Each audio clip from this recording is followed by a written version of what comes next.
howling dog here and there, the beast world left the star unheeded. And yet, when at last the watchers in the European states saw their star rise, an hour later, it is true, but no larger than it had been the night before, there were still plenty awake to laugh at the master mathematician, to take the danger as if it had passed. But hereafter the laughter ceased. The star grew, it grew with a terrible steadiness hour after hour, a little larger each hour, a little nearer the midnight zenith, and brighter, until it had turned night into day.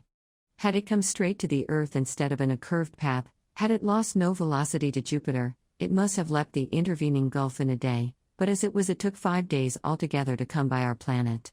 The next night it had become a third the size of the moon before it set to English eyes, and the thaw was assured. It rose over America nearly the size of the moon, but blinding white to look at, and hot, and a breath of hot wind blew now with its rising and gathering strength, and in Virginia and Brazil and down the St. Lawrence Valley it shone intermittently through a driving reek of thunderclouds, flickering violet lightning, and hail unprecedented. In Manitoba were a thaw and devastating floods. And upon the mountains of the earth the snow and ice began to melt that night, and all the rivers coming out of high country flowed thick and turbid, and soon, in their upper reaches, with swirling trees and the bodies of beasts and men.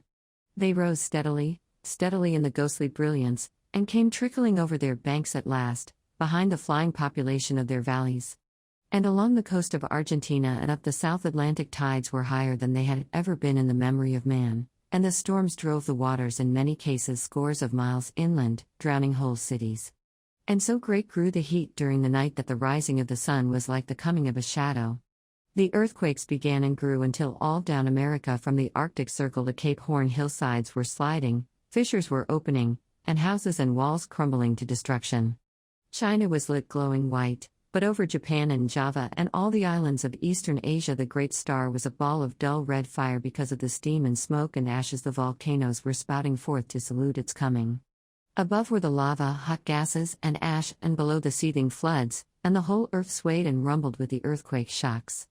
Soon the immemorial snows of Tibet and the Himalayas were melting and pouring down by 10 million deepening converging channels upon the plains of Burma and Hindustan. The tangled summits of the Indian jungles were aflame in 1,000 places, and below the hurrying waters around the stems were dark objects that struggled feebly and reflected the blood-red tongues of fire. And in ungovernable confusion a multitude of men and women fled down the broad riverways to that one last hope of men, the open sea. Larger grew the star, and larger, hotter, and brighter with a terrible swiftness now. The tropical ocean had lost its phosphorescence, and the whirling steam rose in ghostly wreaths from the black waves that plunged incessantly, speckled with storm-tossed ships. And then came a wonder. It seemed to those who in Europe watched for the rising of the star that the world must have ceased its rotation. In 1,000 open spaces of down and upland the people who had fled thither from the floods and the falling houses and sliding slopes of hill watched for that rising in vain. Hour followed hour through a terrible suspense, and the star rose not. Once again men set their eyes upon the old constellations they had counted lost to them forever. In England it was hot and clear overhead, though the ground quivered perpetually, but in the tropics Sirius and Capella and Aldebaran showed through a veil of steam. And when at last the great star rose, near 10 hours late, the sun rose close upon it, and in the center of its white heart was a disk of black. Over Asia the star had begun to fall behind the movement of the sky, and then suddenly, as it hung over India, its light had been veiled. All the plain of India from the mouth of the Indus to the mouths of the Ganges was a shallow waste of shining water that night, out of which rose temples and palaces, mounds and hills, black with people. Every minaret was a clustering mass of people, who fell one by one into the turbid waters as heat and terror overcame them. The whole land seemed a wailing, and suddenly there swept a shadow across that furnace of despair, and a breath of cold wind, and a gathering of clouds out of the cooling air.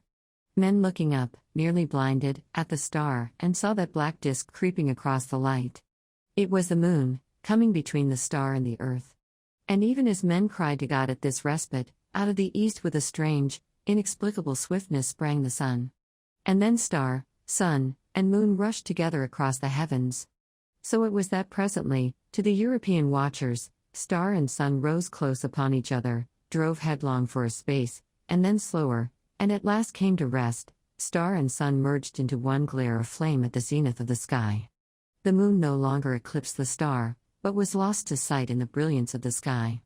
And though those who were still alive regarded it for the most part with that dull stupidity that hunger, fatigue, heat, and despair engender, there were still men who could perceive the meaning of these signs.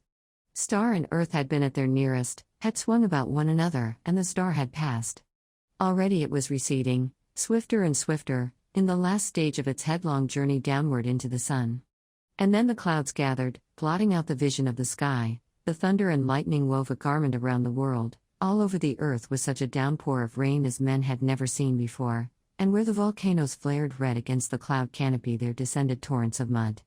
Everywhere the waters were pouring off the land, leaving mud-stilted ruins, and the earth littered like a storm-worn beach with all that had floated, and the dead bodies of the men and brutes, its children. For days the water streamed off the land, sweeping away soil and trees and houses in the way and piling huge dikes and scooping out titanic gullies over the countryside. Those were the days of darkness that followed the star and the heat. All through them, and for many weeks and months, the earthquakes continued. But the star had passed, and men, hunger-driven and gathering courage only slowly, might creep back to their ruined cities, buried granaries, and sodden fields. Such few ships as had escaped the storms of that time came stunned and shattered and sounding their way cautiously through the new marks and shoals of once familiar ports.